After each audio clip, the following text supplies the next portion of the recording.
शास्त्री जी की डेथ पर लिखी हुई मेरी किताब को अब 2 साल हो गए हैं आए हुए।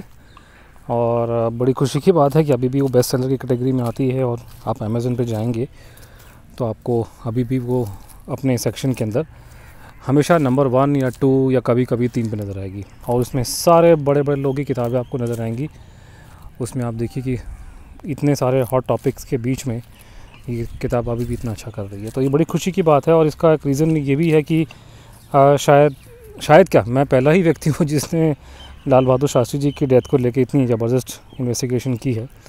सो I am number 1 in the field of 1 कि किसी और ने नहीं किया। मुझसे पहले एक व्यक्ति थे जिन्होंने कोशिश की थी किताब लिखने की प्रॉपर। जब मैं किताब की बात करता हूँ उसका मतलब प्रॉपर किताब होनी चाहिए बॉस, जो अमेज़न वगैरह पर अवेलेबल हो। कोई मैं सड़क छाप चीज़ की बात नहीं कर रहा हूँ। प्रॉपर हो, प्रॉपर उसकी बाइंडिंग हो, प्रॉपर उसका एक किसी अच्छे पब्लिशर ने छापा हो, अच्छी क्वालिटी हो प्रिंटिंग की और अच्छी रिसर्च और सबके साथ में, उसको किताब कहते हैं। वो सड़क छाप चीज़ों की बात मैं नहीं कर रहा हूँ, मैं प्रॉपर किताब की बात कर रहा हूँ। तो मुझसे पहले अगर किसी ने कोशिश की थी ये किताब लिखने की इस इशू के ऊपर, वो शायद सन 70 के आसपास एक दाहिया भाई पटेल नाम के व्यक्ति थे जिन्होंने कोशिश की थी। किताब तो नहीं लिख पाए लेकिन उन्होंने एक बुकलेट लिखा और वो बुकलेट जो है बाद में गायब हो गया भारत से।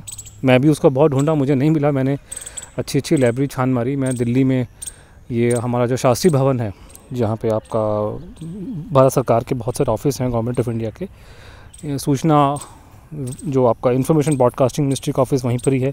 वहीं पे मीडिया वालों से वो प्रेस कॉन्फ्रेंसेस सारी की जाती है। तो वहाँ पे उसी बिल्डिंग के अंदर सेंट्रल रेफरेंस लाइब्रेरी है, जो मेरे ख्याल सबसे बढ़िया लाइब्रेरी होनी चाहिए दिल्ली में, कि बहुत से उसमें रिकॉर्ड्स सरकारी और अदरवाइज़ आपको मिलेंगे और बहुत सी किताबें वहाँ दिखाई देंगी आपको, नई पुरानी। उसके अंदर मुझे, और उन शास्त्री जी के नाम से पूरा बिल्डिंग है, शास्त्री भवन उसका नाम है, उसके अंदर भी मुझे वो किताब कहीं नज़र नहीं आई। कलकत्ता में जो हमारी नेशनल लाइब्रेरी है, नेशनल लाइब्रेरी भारत की आज़ादी से पहले ही कलकत्ता में है, तो वो दिल्ली को मूव नहीं किया गया। तो नेशनल लाइब्रेरी कलकत्ता में, नेशनल लाइब्रेरी दिल्ली में नहीं है, कलकत्ता में है, जो बहुत बड़ी है, शास्त्री भवन की लाइब्रेरी से बहुत ज़्यादा विशाल है। और शायद उससे बड़ी लाइब्रेरी जहाँ तक मेरी नॉलेज है भारत में और कोई नहीं है। उसमें लाखों किताबें वहाँ पे ज़्यादा होंगी। और वहाँ भी मैंने सारा छान मारा, वहाँ पे भी ये किताब जो दाहिया भाई पटेल ने लिखी थी वो किताब अवेलेबल नहीं है वहाँ पे। और लेकिन मैंने फिर ढूंढ ढांड के उसकी अमेरिका में कॉपी निकाल दी। तो दाहिया भाई पटेल ने ये कोशिश की सन 70 के दशक में किताब लिखने की, जिसमें उन्होंने शास्त्री जी की डेथ के बारे में जो उनसे बन पाया इन्वेस्टिगेशन की उन्होंने लिखा। और वो किताब आजकल मिलती नहीं है, 40-50 पन्ने की बुकलेट टाइप है। तो और सबसे बड़ी कमाल की बात यह कि जब मैं अपनी किताब लिखने के बाद लेक्चर के लिए गया था वडोदरा, तो मैंने गुजरात में लोगों से पूछा कि आपने कभी दाहिया भाई पटेल का नाम सुना, तो वहाँ भी लोगों को उनका नाम नहीं पता। और फिर मैंने बोला उसके बाद में, वहाँ गुजरात समाचार में खबर भी छपी इसके बारे में, कि दाहिया भाई पटेल सरदार पटेल के सुपुत्र थे और वो मेंबर ऑफ पार्लियामेंट थे कम से कम 3 या 4 टर्म के लिए। तो इतना मशहूर आदमी, मतलब बड़ा आदमी, उसका सरदार पटेल का इकलौता लड़का, वो शास्त्री जी के मरने पे किताब लिख रहा है और उसके लड़के का नाम लोगों को नहीं पता। आज की ये हालत हो गई है देश की, क्योंकि और शायद उनके पिताजी ने कहा था कि मेरे नाम का आपने इस्तेमाल नहीं करना है, तो उसने इतना अंडर प्ले किया कि आज लोग भूल गए कि सरदार पटेल के लड़के भी थे और वो कम से कम 15 साल मेंबर ऑफ पार्लियामेंट भी रहे, उन्होंने देश की सेवा करी है। तो उनके बाद किसी ने कोशिश नहीं की, कोई मतलब नहीं था। और मैंने ही जाकर के ये योर प्राइम मिनिस्टर डेथ को लिखा और मैंने उसमें जितना बन पाया, जितनी उनकी जो थ्योरियाँ हैं उनके बारे में, उनके मरने के बारे में, उसके जो जो पहलू पॉसिबल थे, जो जो डॉक्यूमेंट मेरे हाथ लग सके। डॉक्यूमेंट देखिए सरकार ने तो पब्लिक कुछ किया नहीं है।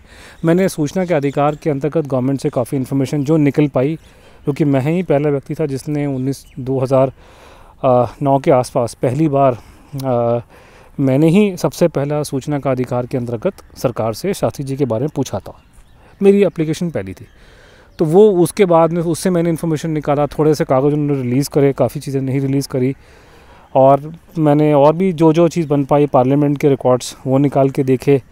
और उसके बाद में मैंने अमेरिका से रिकॉर्ड की। अमेरिका इकलौती कंट्री है जहाँ कुछ रिकॉर्ड निकले हैं छोटे मोटे, डायरेक्टली तो शास्त्री की डेथ से जुड़े नहीं हैं, लेकिन हाँ ताशकंद के बारे में और उसके उनका एप्रिसिएशन क्या था शास्त्री जी के बारे में, वो सब उसमें दिखाई देता है। तो वो मैंने रिकॉर्ड्स अमेरिका में जाकर के, जब मैं गया था 2015 में, तो मैंने वो जाकर के 15-16 के आसपास 2 बार, उसी टाइम पे मैं गया था एक बार, तो मैंने अमेरिकन नेशनल आर्काइव में जाकर के वहाँ से कुछ निकाले थे रिकॉर्ड, उसमें से शास्त्री जी के रिकॉर्ड भी निकाले थे।